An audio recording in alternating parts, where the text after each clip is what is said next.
ఈ వారం మన ఆయుర్వేదాహార కార్యక్రమంలో మేలైన రుచుల్లో ఎవరికి మేలు చేసేటువంటి రెసిపీని తయారు చేయబోతున్నాము. సో మన శరీరానికి తుష్టి పుష్టి బలాన్ని అందించడానికి ఉపయుక్తమైనటువంటి ఒక మంచి రెసిపీని మనం తయారు చేసుకోబోతున్నాం. అదే శనగల పాటోలి.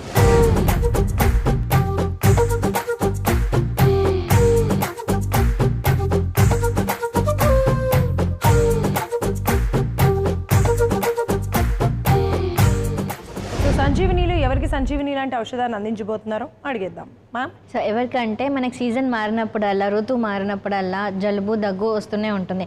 మన బాడీ ఎంత చేంజెస్కి తట్టుకున్నప్పటికి కూడా ఎంతో కొంత ఇబ్బంది కలుగుతూనే ఉంటుంది.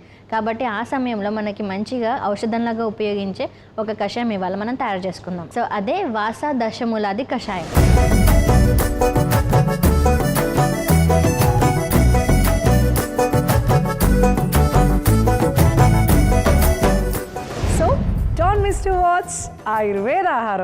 ఆయుర్వేద ఆహారం ప్రతి శుక్రవారం ఉదయం 11:30 తిరిగి మధ్యాహ్నం 3 గంటలకు చూస్తూ ఉండండి మీ ఈటీవీ అభిరుచి ఛానల్లో.